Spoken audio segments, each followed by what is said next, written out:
Oi, gente, boa tarde. Conseguem me ouvir bem?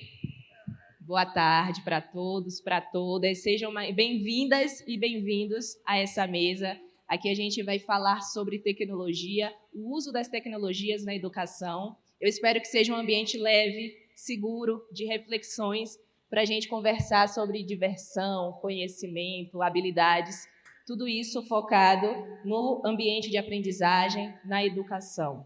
Eu me apresento aqui, sou Marília Marques, sou jornalista da TV Globo, sou repórter e editora do DF2, que é o jornal local da Globo Brasília.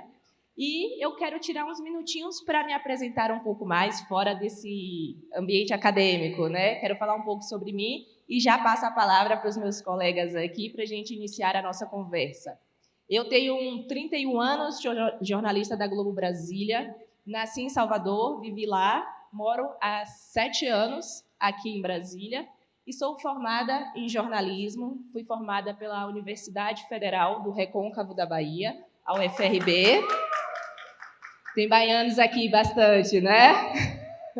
Maravilha, gente. Então, conterrâneos, sejam bem-vindos e bem-vindas. E, então, sou formada pela UFRB, uma universidade localizada no Recôncavo da Bahia, uma cidade no interior, Recôncavo Baiano, que é uma cidade de mais ou menos 30 a 35 mil habitantes. É uma cidade onde a maioria da população é de quilombolas, uma população ribeirinha, população de pescadores, marisqueiros e marisqueiras. Eu estou falando isso porque é uma universidade relativamente nova, criada nessa cidade, e essa universidade, a minha formação universitária no ensino público, foi o que abriu a minha mente, a minha visão para a importância da tecnologia no ambiente da educação. Por quê? Foi a partir da universidade que lá a gente utilizou softwares livres, programas gratuitos de edição de vídeo, de diagramação, e foi a partir desse ambiente de programas gratuitos que eu vi o quão importante a educação é na vida dos universitários e da comunidade. A importância também de extrapolar da educação, extrapolar os muros da universidade. Porque, como eu falei, essa população ribeirinha de comunidades quilombolas, naquela época não tinha esse acesso facilitado à internet, à banda larga, e via na universidade um espaço seguro, acessível e democrático para utilizar essa tecnologia e esses meios. Então, agora que eu falei um pouquinho sobre essa minha trajetória, a minha formação universitária na UFRB, eu quero falar um pouco sobre o outro assunto, que é o movimento LED. Não sei se vocês conheceram o stand lá fora, se vocês viram esse stand do movimento LED, que é uma iniciativa da Globo com a Fundação Roberto Marinho e que tem o apoio institucional da Undime, que está organizando esse evento aqui, que é um movimento, um festival, uma premiação para jogar luz na educação. O objetivo do movimento LED é divulgar, reconhecer iniciativas inovadoras, com escalabilidade, dentro desse ambiente de educação. Teve uma premiação no início de julho, premiou 6 vencedores em 3 categorias. Então, o movimento LED tem esse objetivo de reconhecer as iniciativas revolucionárias dentro da educação. Depois quero convidar todos vocês para darem uma passadinha no stand lá fora, para conhecerem um pouco mais sobre o movimento LED. E aqui eu já vou passar a palavra para os meus colegas, para vocês falarem um pouco sobre esse ambiente. Vou apresentá-los agora. Eu estou aqui com o Gabriel Salgado, que é do Instituto Alana, com o Alexandre Barbosa, do CETIC, e com o Américo Matar, que é da Fundação Telefônica Vivo. Deem as boas-vindas, uma boa tarde a eles. Espero que seja um ambiente de troca. Aqui, gente, a gente vai falar sobre tecnologia, como eu falei, e a gente vai falar sobre os desafios, né, da gente potencializar o uso das tecnologias, democratizar, saber o que é que tem sido feito aí no Brasil. Vamos ter também a apresentação de dados. Então, eu passo a palavra para o Gabriel, para você dar uma boa tarde inicialmente, Gabriel, e depois a gente pode passar para os colegas também darem boa tarde. Olá, gente. Olá, gente. Boa tarde a todas e todos. É um prazer estar aqui. Eu sou Gabriel Salgado, representando o Instituto Alana. Muito obrigado. Boa tarde a todos e todas. Eu sou Américo. Só para antecipar, sou filho da escola pública. Já é uma parte da minha fala aqui. Então, toda a minha trajetória foi em escolas públicas. e para mim é um motivo de orgulho estar aqui nesse palco conversando com vocês, porque vocês fazem a educação do nosso país. Obrigado. Boa tarde, pessoal. Eu sou Alexandre Barbosa, do CETIC-BR. O CETIC-BR é um centro de estudos que é financiado pelo NIC-BR, Núcleo de Informação e Coordenação do .br, mas nós também somos um centro da Unesco para a América Latina e para os países de língua portuguesa na África. Como tem um público tão grande assim, eu acho que, pelo menos, os diretores e coordenadores pedagógicos, algum de vocês já devem ter respondido à pesquisa TIC Educação, e nós vamos falar sobre ela daqui a pouco.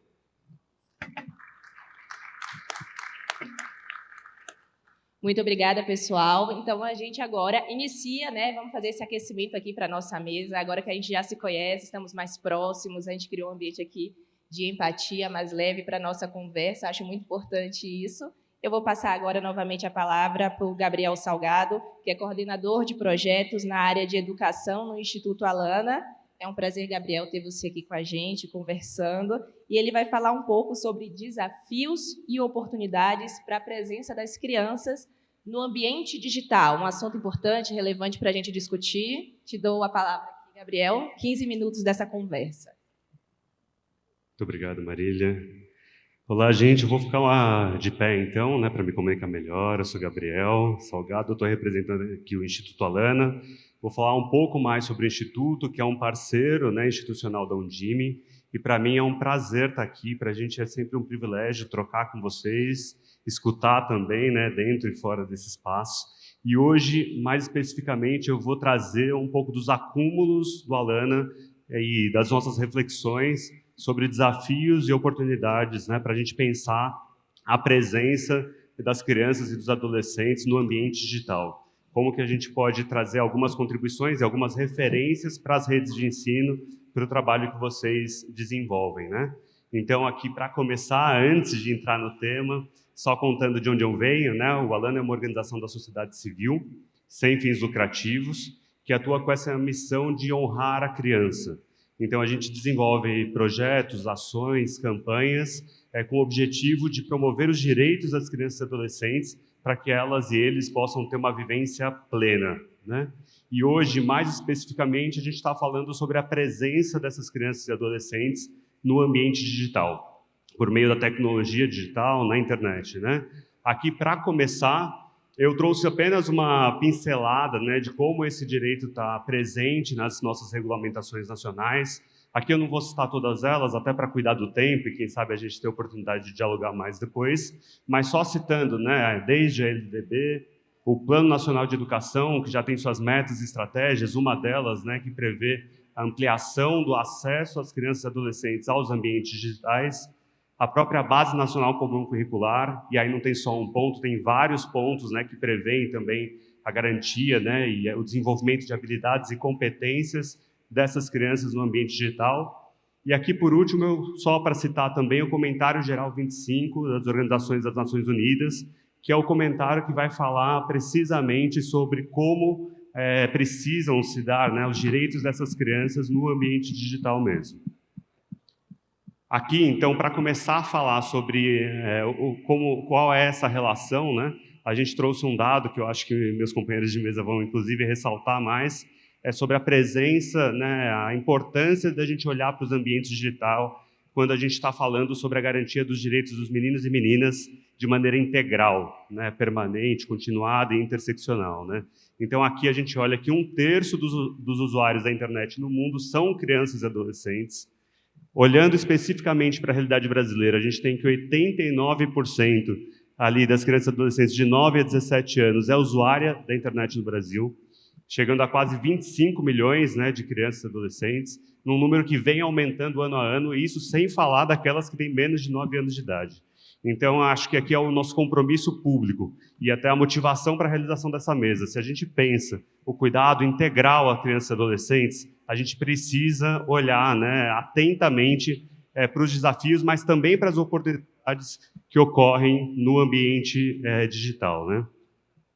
Então, aqui contando, primeiro, né, eu faço uma ressalva dessa tela até dos desafios, porque a gente identifica, como a gente já apontou, a presença massiva, continuada e cotidiana das crianças nesse ambiente. Então, hoje não tem mais como a gente falar de se vai estar ou não em contato com a tecnologia. A tecnologia está presente de maneira transversal, né, de maneira estruturante na vida de todos nós e também de maneira direta ou indireta na vida das crianças e adolescentes. Então, feita essa ressalva, né, a gente aborda um pouco de 3 grandes desafios que a gente identificou e como importantes para trazer aqui para vocês. O primeiro deles relacionado à saúde física e mental dessas crianças e adolescentes. O segundo, ao tipo de uso dessas tecnologias. E o terceiro, a como funciona, né? Um sistema muito estruturado a partir de uma lógica de exploração comercial. E aí, falando rapidamente, né, sobre cada um desses 3 grandes desafios, a gente tem, né, o primeiro deles, aí eu não sei se todo mundo já ouviu falar sobre essa expressão de silêncio físico, né, do sedentarismo, que está diretamente relacionado ao uso excessivo de telas. E aqui é um ponto que para a gente é bastante desafiador, e a gente traz isso de maneira central no Instituto, para como a gente pode cuidar para que esse uso de telas não seja excessivo e não acabe, né, estando em consequência com situações de problemas, né, de saúde, como obesidade, lesões por esforços repetitivos, problemas oculares, entre outros, né? E aqui a gente trouxe também outras dimensões de tipos de problemas que podem ser ocasionados com esse uso desenfreado, né, e problemático da tecnologia, por exemplo, né, ligados à saúde mental, por meio desde distúrbios, né, de atenção e emocionais, até distúrbios de sono em relação à dinâmica que você estabelece com você mesmo, né? E também pensando aí um outro elemento, né, de vulnerabilidade a esse uso desequilibrado, a gente citou, inclusive em 2018, a Organização Mundial da Saúde colocando o distúrbio em games, aí de maneira ampla, mas principalmente os games digitais, na classificação internacional das doenças. E aí o terceiro ponto que eu coloquei é como que a gente olha para esse design que estrutura as ferramentas digitais, né? Então eu trouxe alguns pontos de atenção para a gente cuidar. Um deles é esses sistemas de maneira hegemônica, né, estruturados por meio da exploração comercial dos dados e na economia da atenção. Aqui tem, eu não vou passar por todos os pontos, mas a gente tem aquela frase, a gente inclusive estava comentando antes, né, de entrar na mesa, quando a gente está num ambiente em que a gente não paga pelo produto, tem uma frase muito do senso comum que diz, né, a gente acaba sendo o produto, os nossos dados acabam sendo o produto, o que está sendo comercializado, e aqui isso se intensifica ainda mais quando a gente vai olhar para crianças e adolescentes. Então a gente coloca, né, a exploração da atenção desses meninos e meninas, o olhar, né, para as grandes corporações que utilizam e monetizam esses dados, né, trazendo aqui um ponto de exploração comercial infantil, não apenas daquelas crianças e adolescentes que estão trabalhando diretamente, eventualmente sendo influenciadores digitais, né, hoje tem muito, mas principalmente dos que são, de todas as crianças e adolescentes que nesse ambiente têm os seus dados e as suas informações, as suas rotinas mapeadas e comercializadas, né?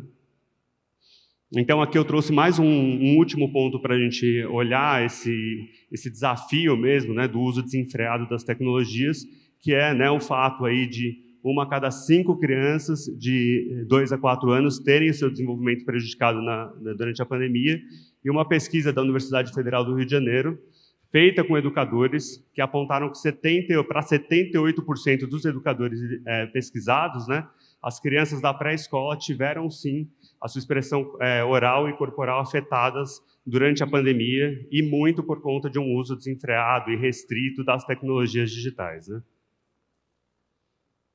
E aqui, passando, então, né, a gente costuma olhar com muito cuidado os desafios, mas a gente também quis trazer quais são as oportunidades para a gente pensar o outro lado, né, um uso seguro, coerente, com intencionalidade pedagógica das plataformas digitais. E aqui a gente destacou 3 oportunidades importantes e fundamentais para a gente pensar como a gente, enquanto sociedade civil, enquanto redes de ensino, se compromete com a criação de um ambiente digital saudável e de qualidade para os meninos e meninas. Aqui a gente colocou a potencialidade desse ambiente para aperfeiçoar o que há de melhor na nossa sociedade, inclusive para reforçar os pilares da democracia. Aqui a gente olha principalmente, né, as questões relacionadas à transparência, participação social, por exemplo, e também a aproximação de uns aos outros, né, além das várias outras possibilidades de aprendizado e de alternativas para a construção do conhecimento por meio dessas ferramentas que eu vou falar um pouco, né. Então, a gente traz aqui, né, a importância de olhar para essas oportunidades de maneira articulada com alguns pressupostos.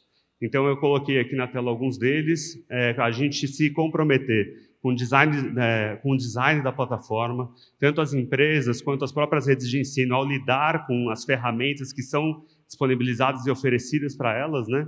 Como que a gente escolhe por design, por plataformas que sejam amigáveis, que tenham um equilíbrio do uso ao ambiente digital, com as atividades também na vida fora desse ambiente, né, ao ar livre, fora das quatro paredes da sala de aula, das suas casas, por exemplo, cuidando do tipo de mediação, da faixa etária específica, atentando, né, para a idade dos alunos e o uso específico do ambiente digital, qualidade de conteúdo, o tipo de dispositivo utilizado e, principalmente, né, como que a gente pensa a utilização das ferramentas digitais atrelada a uma intencionalidade pedagógica que esteja comprometida, né, com o uso crítico, criativo e cidadão dessas plataformas e dessas ferramentas, né?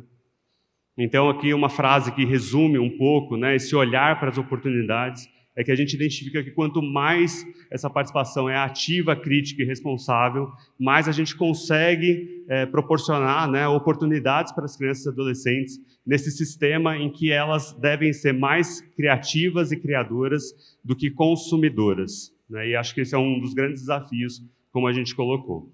E para olhar essas oportunidades, eu trouxe aqui a ideia de escala de participação online, a partir de uma pesquisa do Unicef, que é um olhar que eu vou apresentar adiante, né? Como que a gente pensa uma participação cada vez mais apropriada, crítica, e que eles possam desenvolver alternativas e soluções a partir da tecnologia e não apenas consumir conteúdo e serem, né, passivos nesse ambiente, né? Então, aqui está em inglês a tabela, mas eu trouxe só para mostrar um pouco a ideia da escada, né? Porque a utilização desse termo. Então, na base da escada, a gente tem atividades que podem ser importantes, mas que acabam sendo mais de consumo, leitura, num ser passivo, né, em relação à utilização da tecnologia. E aí, subindo essa escada, a gente tem uma utilização tanto de apropriação dessas ferramentas para a construção da aprendizagem, para a criação de conteúdo, para você poder estar utilizando de maneira dialogada aquelas ferramentas com os desafios de cada um e cada uma, seja na sala de aula ou seja pelos próprios meninos de maneira autônoma, né? E aí os últimos degraus dessa escada se referem às ações, às possibilidades mais ativas, né? A apropriação dessa ferramenta, a utilização, por exemplo, de ferramentas de robótica, programação, com intencionalidade pedagógica, para a gente olhar para o que é feito com esses meninos e meninas, né? Então, aqui eu trouxe alguns elementos, né, que vão dialogar com essa ideia da escada. Aí a gente vê uma pesquisa do TIC Educação 2021, né, que ele traz tipos de interação e de usos dos estudantes com atividades no ambiente digital. Então, aqui a gente tem a maior parte relacionados ao nível intermediário da escala, né, dessa escada, que seria a produção de textos, produção multimídia, um nível ainda não alcançado, por exemplo, com relação aos recursos matemáticos e científicos, de apropriação científica desses recursos mesmo. E aí, um nível ainda menor, né, quando a gente olha recursos de programação que demandam uma utilização mais técnica e elaborada, né, dessas ferramentas pelas crianças e adolescentes. E aí, olhando, né, estou indo para a última parte da minha fala, eu queria trazer para vocês algumas estratégias que a gente levantou no Instituto Alana para pensar como a gente constrói esses ambientes digitais de qualidade e com segurança a partir do trabalho feito pelas redes de ensino e pelas escolas, né? Aqui a gente, como eu já trouxe, um papel fundamental da mediação pedagógica ao pensar o envolvimento desses estudantes. Então, composto em 3 grandes elementos, né? Atividades que a gente possa promover, que tenham intencionalidade pedagógica e planejamento, sejam adequadas ao público-alvo específico com o qual a gente quer trabalhar, e também que pense a natureza da mediação que quer se estabelecer. E aí eu vou falar um pouco mais sobre isso aqui, né, quando a gente olha para o ambiente da escola, a gente pensa, né, esse ambiente digital a ser garantido, que tenha, claro, a estrutura, né, proporcionada, de novo, de maneira colaborativa, interseccional, né, que tenha uma intencionalidade pedagógica, que promova novas formas de aprender e ensinar, que contribua para o desenvolvimento de competências digitais, para o uso ético, criativo e crítico, que seja adequado à faixa etária e que possa proporcionar o equilíbrio das interações presenciais e corporais com as atividades feitas online, né? E, no que se refere especificamente às redes de ensino, a gente tem também a importância da gente levar em consideração 3 fatores. Aqui, eu utilizei uma referência do professor Paulo Blinkenstein, que fez parte, inclusive, do ciclo de debates que a gente realizou em parceria com a Undime e o Alana, né? Que aí ele aponta 3 elementos fundamentais para a gente pensar a interação e a presença das crianças nesse espaço, né? Aí, infraestrutura adequada, não se tratando somente, né, do acesso, por exemplo, às ferramentas, tablets e computadores, mas também ao apoio de professores especializados e o acesso a materiais e recursos. Um alinhamento curricular e pedagógico, atrelado a esse olhar, né, das atividades que serão propostas aos meninos e meninas, por exemplo, e um processo de formação continuada com equipes de apoio a esses educadores que vão trabalhar com as crianças, né? E aí, já indo para o final da minha fala, eu trouxe alguns materiais, alguns guias que podem apoiar para aquelas pessoas que tenham mais interesse em se aprofundar, por exemplo, sobre o tema da privacidade e da segurança. Como as redes de ensino dialogam, né, e como que elas podem prever ações que cuidem da segurança dos dados dos meninos e meninas. A gente produziu um guia que chama A Escola no Mundo Digital, Dados e Direitos dos Estudantes. Então, convido vocês a acessarem. Aqui eu coloquei um QR Code, mas talvez fique pequeno para a maior parte de vocês. Depois eu vou disponibilizar essa apresentação. Aqui eu vou passar também, né, o destaque que a gente trouxe, né, para as crianças precisam da mediação das famílias, educadores e sociedade, para promover e criar relações saudáveis com todas as atividades que pertencem ao seu desenvolvimento, o que inclui as atividades online. Aqui mais um material, esse que a gente realizou junto com a Undime, né, que foi um ciclo de conversas em que a gente abordou diversos temas, por exemplo, né, as relações das tecnologias digitais com a saúde e o desenvolvimento das crianças, condições para a integração dessas tecnologias na área de educação. Aí depois eu vou passar, também vocês podem ter acesso. E aí também o comentário geral das Nações Unidas, que fala especificamente sobre os direitos das crianças nesse ambiente digital, que a gente traduziu e fez uma série de ações também com o nosso programa lá, Criança e Consumo, abordando, né, consequências a partir desse comentário.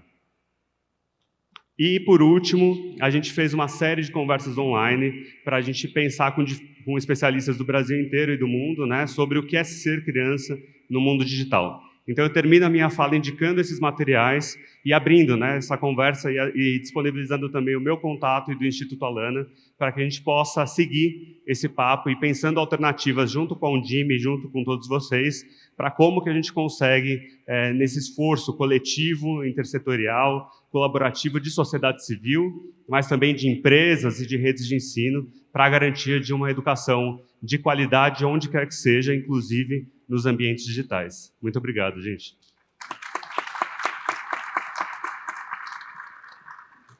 Uma conversa de qualidade mesmo, pessoal. É isso. Obrigada por sua fala, viu, Gabriel? Eu passo a palavra agora para o Alexandre Barbosa, que é do CETIC, que é o Centro Regional de Estudos para o Desenvolvimento da Sociedade da Informação.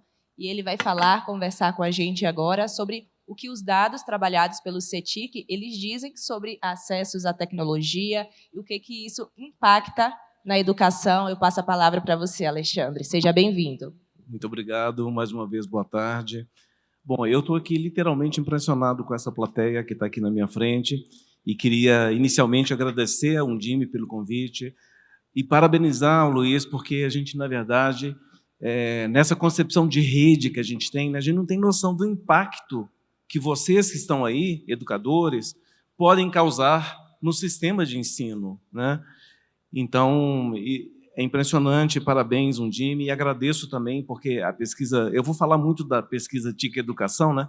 O CETIC é um centro de produção de dados estatísticos sobre a adoção e uso das tecnologias em diversos campos, inclusive educação. Não tem nada da saúde, governo, cultura, e a Undime tem sido, desde o início, há 12 anos atrás, quando começamos a conduzir essa pesquisa, uma pesquisa anual, a gente conta com o apoio do Undime, da Undime e do Concede também, e do próprio MEC, para que vocês possam abrir as portas das escolas para que os entrevistadores possam entrevistar diretores, coordenadores pedagógicos, alunos e professores.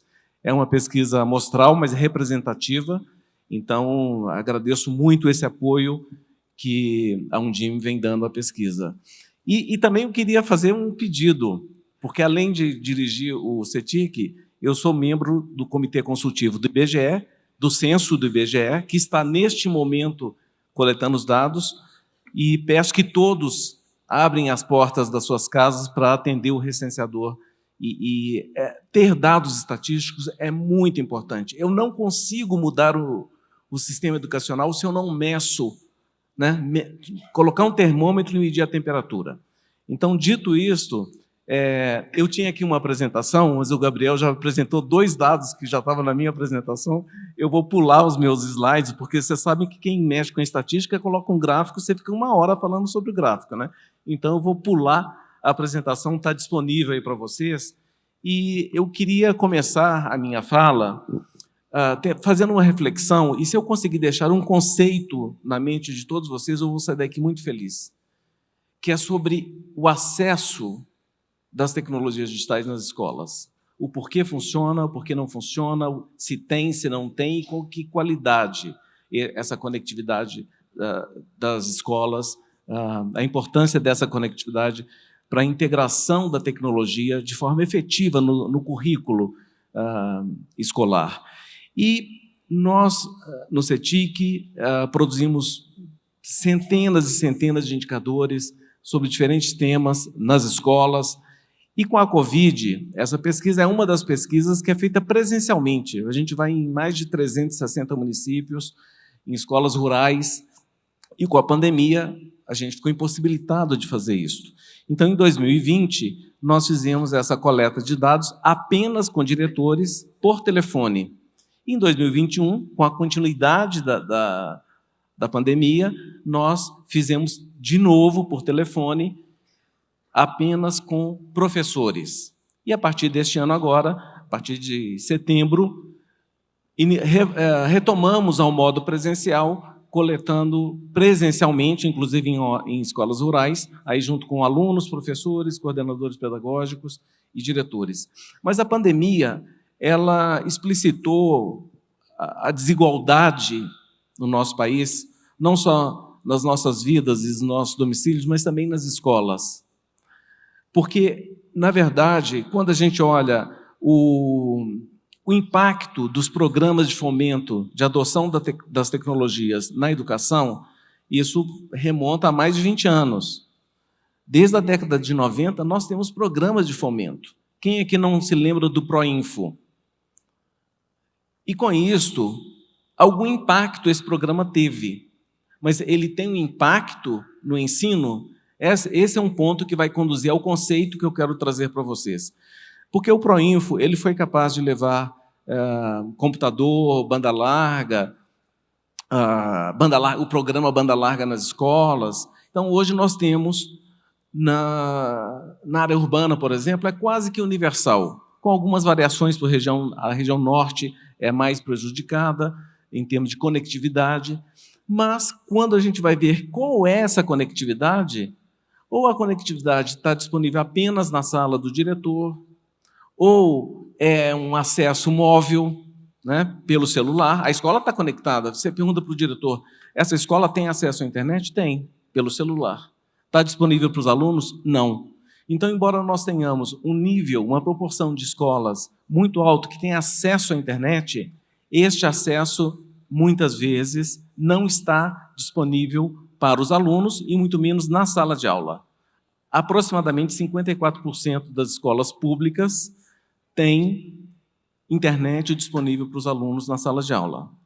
E o conceito que eu quero trazer, e eu vou explorar um pouco este conceito, é da conectividade significativa, que é um conceito novo que está sendo discutido, não só no Brasil, mas em vários países. Existe um programa chamado Broadband Commission, que envolve Unicef, Unesco e a União Internacional de Telecomunicações, o UIT. Essas três instituições se juntaram para promover essa conectividade, a universalização da conectividade à internet nas escolas e com uma qualidade adequada. Então, quando a gente fala de conectividade significativa, nós estamos falando de 3 condições mínimas que nós temos que ter. Uma velocidade adequada,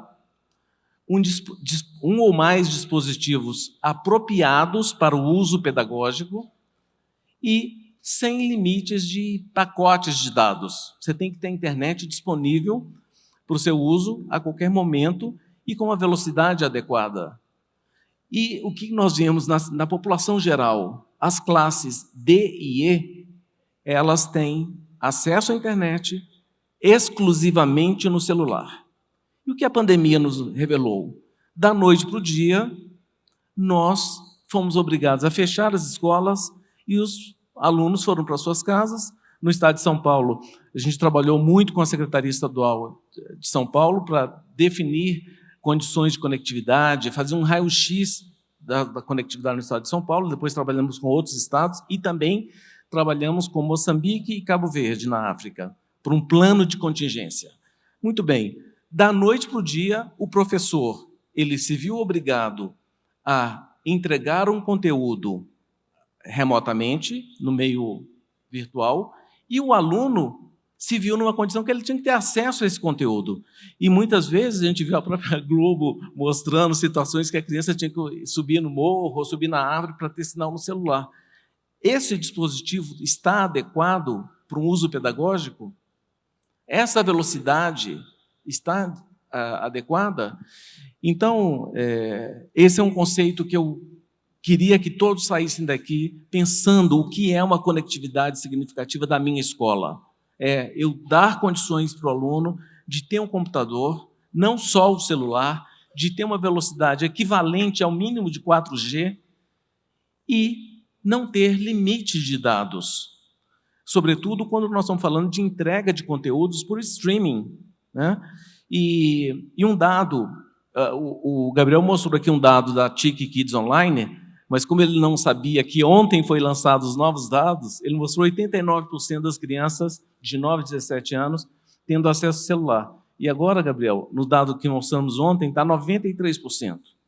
E é muito interessante observar que, diferentemente da população geral, que tem disparidades regionais, socioeconômicas e de nível de educação muito grandes, nas crianças, não importa se ela está no sul, norte ou nordeste, tem a variação pequena. E como eu mencionei, regiões norte e nordeste ainda tem uma proporção menor, mas é muito elevado. Hoje, na média, 93%. Região sul e sudeste é 98%. Região norte é 85% das crianças estão conectadas, mas não necessariamente na escola ou no seu domicílio. Nós ainda temos, nesse mesmo dado que o Gabriel mostrou, 2,1 milhões de crianças, desses 20 e tantos milhões de crianças e adolescentes nessa faixa etária, que vivem em lares, em domicílios, que não têm nem computador e nem internet. E temos mais um tanto que vive em domicílios que têm acesso à internet só no celular. Então, isso é um dado muito interessante. Um outro ponto que eu gostaria de trazer é relacionado à pandemia, porque, veja bem, a pandemia trouxe essa situação onde o professor não estava preparado, a escola não tinha infraestrutura e, muito menos, muitas vezes, o aluno. E nessa nossa última pesquisa TIC Educação, mostra a percepção dos professores. O grande problema que eles enfrentaram foi a falta de preparo dos pais para mediar este uso da tecnologia de forma a que o aluno pudesse cumprir as suas atividades escolares. Então, entrou um ator novo, que não é mais só o professor, é o pai também. Então, isso é um outro dado que a pesquisa revela. A pesquisa também revela dados muito díspares entre escolas estaduais e municipais. Então, quando a gente vê crianças de menor idade, de ensino básico, com muito mais dificuldades, as escolas muito menos preparadas em termos de infraestrutura, de ter plataformas para entregar esses conteúdos, e as escolas estaduais num patamar um pouco melhor. E um outro ponto que também, ainda ligado à questão da capacitação dos professores, os professores relatam, na sua grande maioria, que não receberam um treinamento, uma capacitação adequada para viver neste novo ambiente digital, né? Um outro ponto que é bastante importante mencionar é que as plataformas digitais elas estão cada vez mais presentes e as escolas estão sendo invadidas por soluções e, muitas vezes, não temos o menor cuidado com a proteção dos dados pessoais dessas crianças e a privacidade. Então, essas plataformas, além de coletar dados sociodemográficos, ela também coleta dados de performance escolar, né? A pesquisa também, nessa sua última edição, investigou como que os professores estão usando as próprias tecnologias para avaliar o aluno, né? Ainda de forma muito incipiente, realização de testes, de provas, mas isso é um problema que nós temos que solucionar, formando esses professores para o melhor uso dessas plataformas. E, por último, eu queria também falar um pouco sobre a questão das habilidades. As habilidades, o Gabriel também mostrou essa escada, né, de habilidades, e o foco das atividades ainda é muito instrumental. É produção de texto, produção de multimídia, mas quando você avança em habilidades mais complexas, elas são um pouco maiores em crianças de 15 a 17 anos e muito menores nas crianças de 9, 10, 11 anos. Então, isso é um outro ponto que a gente precisa refletir, como desenvolver essas habilidades. E eu acho que eu vou ficar por aqui, porque eu já passei o meu limite de tempo, mas eu queria convidar a todos, não só a minha apresentação está disponível para vocês, mas, sobretudo, as pesquisas estão disponíveis para todos, e eu tenho certeza que pelo menos um ou dois aqui, nesses milhares de educadores que estão aqui, já devem ter participado de alguma pesquisa TIC Educação.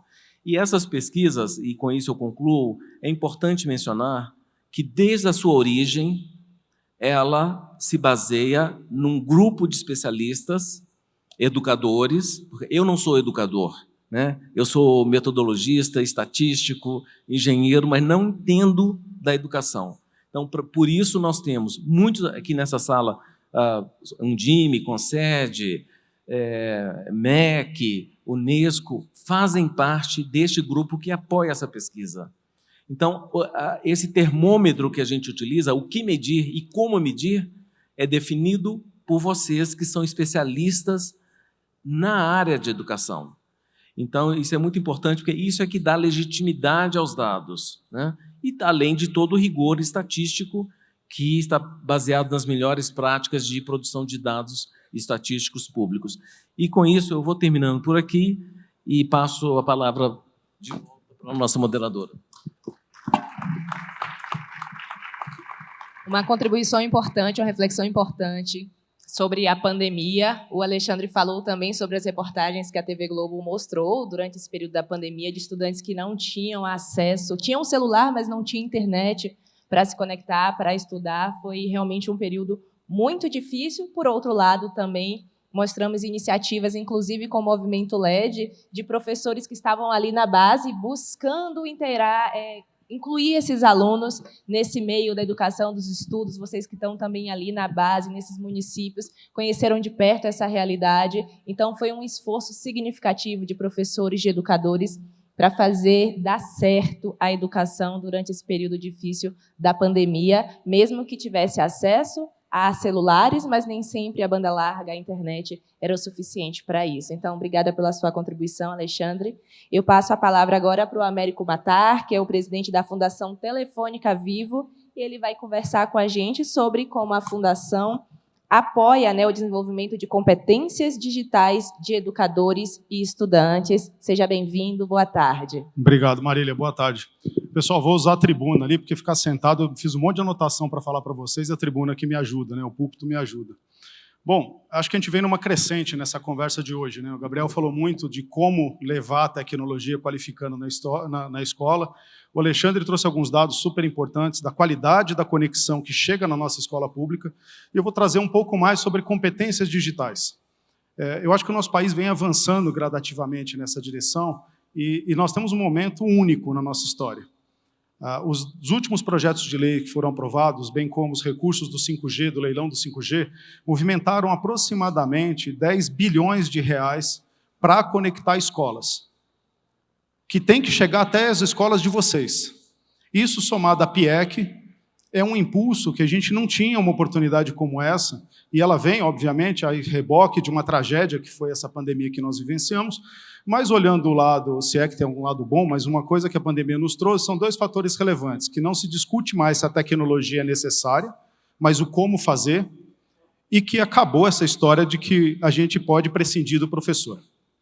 Essa, para mim, são os dois ganhos que a gente tem. O professor é pilar fundamental dentro da sala de aula em contato com os alunos. E a tecnologia, por si só, ela não vai garantir que a nossa educação avance.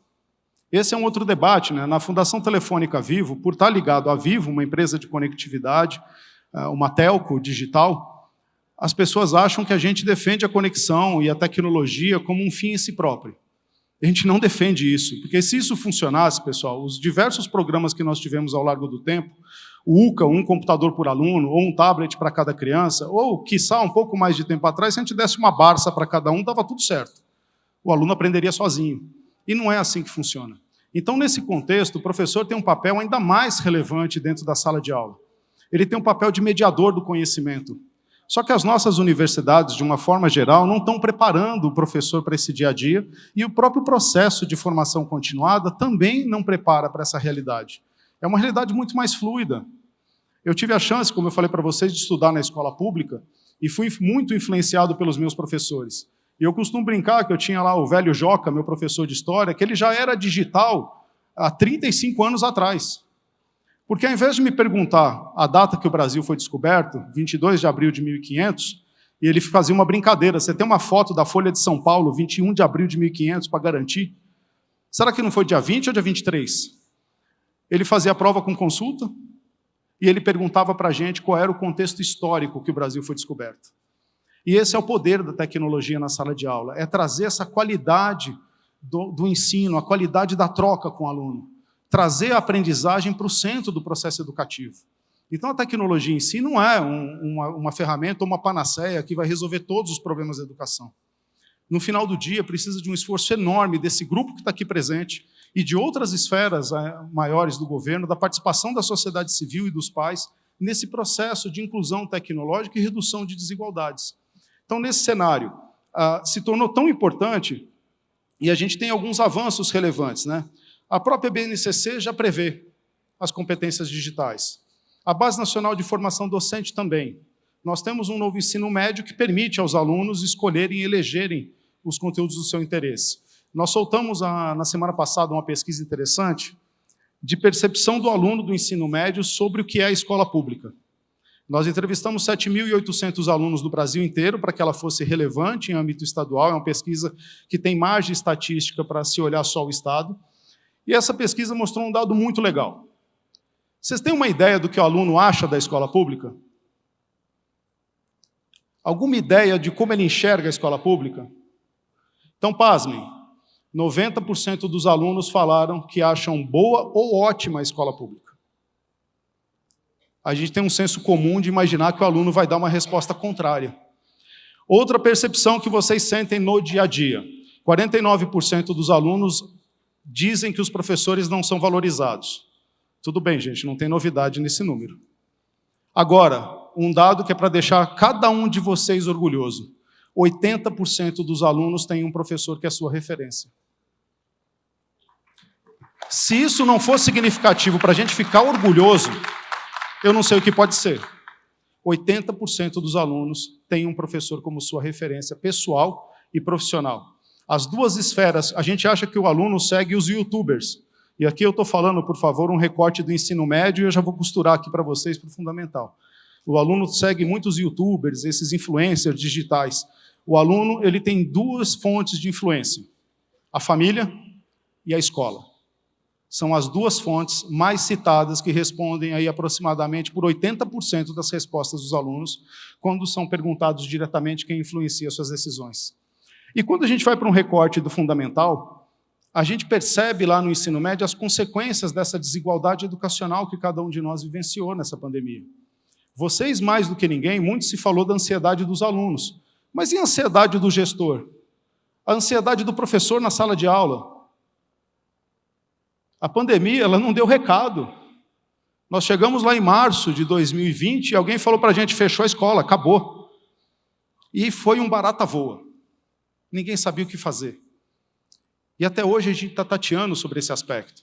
A gente fez um trabalho junto com o time do Conselho Nacional de Educação e o TLTL da Universidade de Colômbia sobre educação híbrida, que é um debate que está sendo posto. Eu não trago aqui para vocês uma resposta, tá, gente? Não tem uma resposta sobre o que é educação híbrida e como nós vamos aplicá-la na prática. Mas esse estudo mostrou 3 dimensões importantes: a emergencial, a complementar e na recuperação da aprendizagem. E o aluno da periferia tem um dado mais cruel ainda. Nós falamos muito, vamos dar um celular para os alunos, vamos dar computador. Pensem nas cidades de vocês, o aluno que mora na periferia.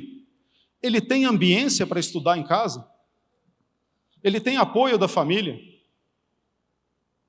O quanto esse aluno depende da merenda escolar no seu dia a dia? Então é uma crueldade pensar em aprendizagem híbrida fora da escola. Eu não sei como fazer ainda, gente, mas nós temos que pensar na aprendizagem híbrida dentro da escola. Colocar isso em prática dentro da escola. Porque a escola faz parte de uma rede social, mais do que a alfabetização, ela faz parte de uma rede social de proteção às crianças e aos nossos adolescentes. E quando nós olhamos as competências digitais, basicamente matemática, o letramento em matemática, o letramento em linguagem de português, nós percebemos que esse gap vem avançando. E aí a conexão com o mercado de trabalho acaba sendo muito prejudicada. Nós temos um paradoxo no nosso país. Aproximadamente, a Brascom diz um número que nos próximos 4 anos nós vamos ter 580 mil vagas de trabalho que envolvem competências digitais. Paradoxalmente, nós temos um desemprego entre os jovens de 33%, mais do que o dobro da população em geral. Então isso significa que nós não estamos preparando esse jovem para esse novo mundo. E a nossa Constituição coloca 3 obrigações para a educação: a formação para a cidadania, para a vida e para o mercado de trabalho. E o mercado de trabalho não quer ninguém robotizado. Um aluno que sabe matemática muito bem e sabe linguagem muito bem, ele consegue se empregar, porque ele desenvolve senso crítico e a capacidade de estudar outros conteúdos propedêuticos. Então a tecnologia tem que estar a serviço desse desenvolvimento e na recuperação dos gaps de aprendizagem que a gente vem observando que foi causado pela pandemia. Trazer um outro dado aqui para encher vocês, né? A professora Cláudia Costin, ela fala uma coisa muito interessante, né? Que aprender tecnologia deveria ser um direito humano. E baseado nisso, o Learning Compass, deixa eu ver como é que eu estou de tempo aqui. O Learning Compass da OCDE colocou a aprendizagem de competências digitais no campo qualidade de vida. Ele tirou do campo educacional. Porque um dado que me chamou muito a atenção, me surpreendeu, 60% dos nossos jovens não sabem distinguir o que é uma opinião de um fato. Aí eu fiquei pensando, será que eu sei? Será que eu responderia diferente deles? Fiquei um pouco assustado com isso, fui fazer meu cheque de consciência. Então, o papel do educador na ponta, quando se fala de competências digitais desde a primeira infância, é fundamental, como mediador desse conhecimento e como um guia para esse jovem, para esse adolescente navegar. Seguindo nessa direção, a tecnologia tem alguns fatores que podem nos ajudar muito, né? Ela pode colocar em prática as metodologias ativas dentro da sala de aula. Mas, puxa, Américo, minha escola não tem nem conexão banda larga, cara. Meu município está isolado ainda. Vamos olhar essas leis. Já combinei com o professor Luiz Miguel, nós vamos pensar numa formação, primeiro sobre esses projetos de lei, para vocês se inteirarem sobre eles e principalmente como acessarem. Acessem a página do CIEB, do Centro de Inovação da Educação Brasileira, tem várias informações lá de como acessar esses projetos de lei, esses recursos governamentais que estão disponíveis para conexão. Mas, principalmente, o desafio é pensar na política pública de como inserir a tecnologia nos nossos processos. Eu tenho o prazer de estar aqui diante do Fred, nosso secretário lá de Recife, que é um grande amigo, e que está fazendo uma revolução lá, e a gente está apoiando o Fred no seu desejo de transformar em política pública o processo de inclusão tecnológica. E não vai ficar circunscrito lá, porque o nosso trabalho, obviamente, é apoiar os secretários que estão fazendo essa revolução, mas também sistematizar essa informação e disponibilizar para todos os outros secretários. Não como um roteiro fixo, porque a gente tem que respeitar os saberes locais e toda a qualidade de conhecimento que quem tem em cada região, mas sim como uma história de aprendizagem que pode servir de referência para outras praças. Então, a gente tem que transformar a TIC, a inclusão tecnológica, em política pública. Não dá para fazer educação no nosso país se não passar por política pública. O nosso país ele não precisa mais de ilhas de excelência. E se a gente continuar investindo em projetos pontuais, nós vamos ter ilhas de excelência. Por isso é tão importante a inclusão na política pública. Por fim, eu queria deixar um convite a vocês. Passem no nosso stand, essa pesquisa está disponível lá no QR Code para vocês acessarem. A gente está soltando uma outra com Todos pela Educação também, que sai uma informação que é gritante. A gente evoluiu aproximadamente em matemática, se não me engano, desculpem a licença poética, o problema de não trazer um slide é que às vezes a gente fala um número que não é bem aquele, mas a ordem de grandeza. Em matemática, nos últimos 10 anos, nós evoluímos aproximadamente 30 pontos. Em português, aproximadamente 40 pontos. Quando nós olhamos o recorte das populações negras,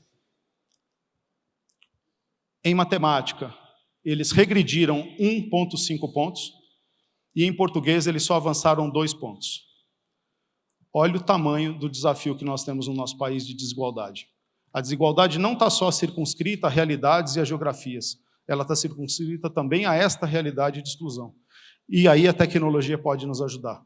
A gente consegue fazer uma classe, uma atenção diferenciada para trazer esses alunos e colocá-los junto com o grupo no seu desenvolvimento humano, não é o desenvolvimento pedagógico.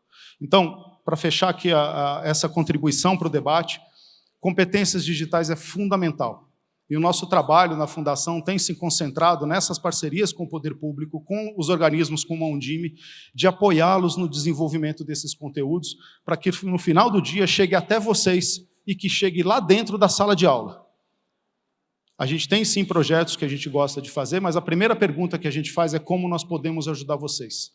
Essa é a pergunta crucial que nos move, dentro desse pilar de formar em competências digitais. Então, meu convite a todos vocês, pensem a inclusão tecnológica à luz da política do seu município. Como transformar e institucionalizar isso dentro da política pública. Muito obrigado.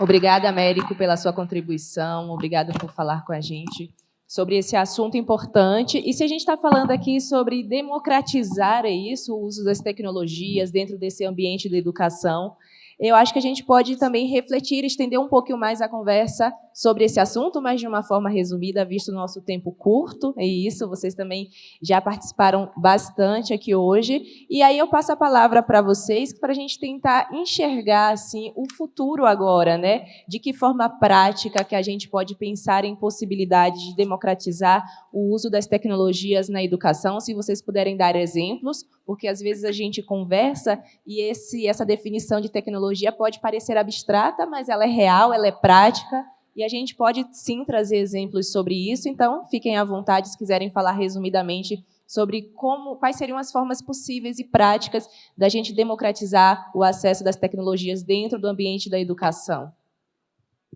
Posso começar? Bom, já estou com o microfone na mão, né? Então vamos nós mesmos. Já tomei água, já estou pronto para a próxima. Eu penso que tem muitas maneiras, né? Eu acho que a conexão... Cortaram. Isso é sinal que acabou o tempo, né, pessoal?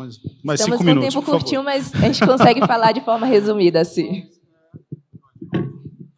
Eu acho que o importante nesse processo tecnológico é pensar como que a gente consegue usar recursos que nós temos à nossa disposição para formar o pensamento crítico do aluno. A tecnologia ela tem esse fator. Ela não é simplesmente essa panaceia, como eu citei anteriormente. A gente pode praticar metodologias ativas, uma sala de aula invertida, um exercício, um trabalho maker, por exemplo. Como é que eu ensino português através da linguagem de programação, quando assim é possível? O pensamento computacional não depende de ter um computador na sala de aula. Existem metodologias que nós podemos praticar com os alunos, trabalhando através de gamificação, por exemplo, provocando esses alunos a ter o pensamento digital, e não necessariamente através somente da banda larga.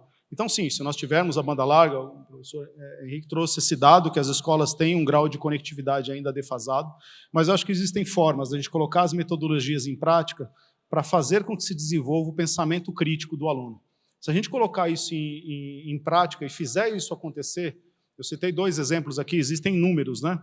O trabalho por projetos, o trabalho por roteiros de aprendizagem que pode ser desenvolvido, respeitando o ritmo dos alunos, respeitando as potências de cada aluno. Se a gente conseguir fazer isso, o pensamento crítico, o pensamento computacional, as habilidades cognitivas dos alunos vão se destacar e vão migrar para esse mercado, esse mundo digital. Eu sou um migrante digital, eles são nativos digitais. Quantas vezes vocês já viram crianças que nunca pegaram um celular e já sabem mexer naquele negócio? Quem nunca pediu ajuda para o filho para acessar o computador quando dá pau? Porque eles são nativos digitais. Então, para eles, a capacidade de lidar com esse mundo dessa abstração é muito mais fácil do que para a gente. Então, eu penso nessas coisas, vou passar a palavra para meus colegas. Bom, eu acho que você, Américo, trouxe um dado interessante, que política pública é a chave para a gente desatar esse nó. Nós somos um país muito desigual, a sociedade brasileira, nós temos que buscar soluções para reduzir essa desigualdade. Quando a gente traslada isso para a escola, também temos desigualdades muito grandes entre escolas públicas e privadas, regiões do país. O Américo trouxe aqui, mencionou o CIEB, e tanto ele quanto eu somos do conselho do CIEB. O CIEB tem desenvolvido inúmeras ferramentas inovadoras para otimizar a alocação de recursos, para vocês, educadores, diretores de escola, terem um checklist do que tem que ser feito, né? Então, isso é muito importante. E mais importante do que ser atores ativos no processo do debate político de políticas públicas, é muito importante nós termos instrumentos, dados, para medir onde estamos e para onde vamos. O futuro ele é criado por nós, né? E eu queria mencionar aqui algo importante, não sei se todos já conhecem, o mapa de conectividade da banda larga nas escolas, que foi um projeto a várias mãos, multissetorial, né? As operadoras, a Vivo foi um exemplo de fornecimento de dados, nós do NIC-BR, o CIEB, e hoje você consegue, através de agregação de várias camadas de dados, ir num dado município, você vai clicando na escola, as escolas que já têm um medidor de banda larga, você consegue cruzar com outros dados, inclusive socioeconômicos. Então, é importante que o gestor tenha um dado na mão para tomar uma decisão e para falar assim, olha, eu estou distante do meu ideal. O que eu tenho que fazer para reduzir esse gap, essa distância? Eu tenho que tomar uma ação, eu tenho que buscar apoio em políticas públicas e existem muito recurso disponível, o Américo já citou alguns, eu não vou ser repetitivo, que podem ajudar a levarmos a esse conceito que eu gostaria de, mais uma vez, trazer. Conectividade significativa. Não podemos esperar que um celular resolva a questão de entregar conteúdos ou de integrar tecnologia com currículo. Nós precisamos ter banda larga de qualidade, vários dispositivos e não sem limite de dados, aliado à questão das competências que já foram bem exploradas pelo Américo. Então, essa é a minha mensagem final. E aí, só para complementar um pouco a fala do Alexandre, eu acho que eu queria ressaltar um pouco do que eu trouxe em relação à intencionalidade pedagógica, né? Porque a gente, muito a partir da fala do Américo, né? Porque a gente sabe também que um celular não vai resolver, que é só o acesso à ferramenta não dá conta de pensar a inclusão ao ambiente digital seguro, com qualidade, que tenha sentido para os meninos e meninas, né? Então, acho que como uma fala final, eu acho que fica o convite para cada um e cada uma de nós, como sociedade civil, como rede de ensino, como escola, né? Construir essa intencionalidade não só pedagógica, mas de propósito para a gente pensar esses ambientes digitais seguros e de qualidade. Que ele se refere, sim, a uma questão financeira, tecnológica, acesso à banda larga, por exemplo, mas ele se refere também a uma construção coletiva do currículo da escola, de materiais, de processos, de práticas de formação continuada, com o máximo de uma construção coletiva para pensar as melhores alternativas possíveis àquela realidade que cada uma e cada um de vocês está enfrentando e lidando no dia a dia. Então, a gente, lá no Alana, por exemplo, a gente tem um programa sobre protagonismo de crianças e adolescentes. E a gente sempre fala como é importante convidá-los para que eles possam se responsabilizar a pensar alternativas com a gente para os desafios que a gente está lidando. Então, acho que fica esse convite, como que a gente constrói a nossa intencionalidade e o nosso propósito, que é pedagógico, é político, é social, é pela equidade, como o Américo colocou, a gente vive desigualdades sociais, raciais, em relação a condições físicas estruturantes no Brasil. Então, como que a gente convida a nossa escola, a nossa rede, a sociedade civil, as empresas que vão querer vender as ferramentas para a gente, a pensar alternativas que se comprometam com um ambiente seguro, inclusivo, de qualidade. Acima de tudo, também a gente lembrar, gente, que tecnologia ela foi feita para pessoas, não foi feita para robôs, não foi feita para a própria tecnologia. Então, é importante também a gente ressaltar a importância, a relevância do trabalho dos educadores, porque nada será feito sem eles, né? Sem os educadores, sem vocês. Tecnologia feita para pessoas, usada para pessoas e feita por pessoas também. É importante a gente destacar isso.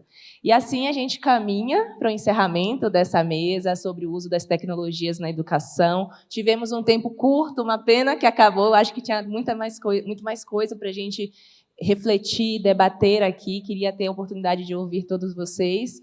Mas é isso, a gente vai encerrando. Eu convido todos vocês a, depois daqui, darem uma passada no stand do Movimento LED. Lembrem também que as inscrições para a segunda edição do Movimento LED vão ser abertas em breve, ainda este ano. Uma premiação que quer divulgar, quer jogar luz nas iniciativas que estão revolucionando a educação pelo país. E lá do stand do Movimento LED tem uma pipoquinha também, porque ninguém é de ferro, para todo mundo aproveitar, se divertir, comer também. E também está sendo exibido a mesa de abertura do Movimento LED, da premiação, com a dona Conceição Evaristo e com a Emicida. Passem lá, assistam, aproveitem e experimentem pipoquinha, porque está muito boa, viu, gente?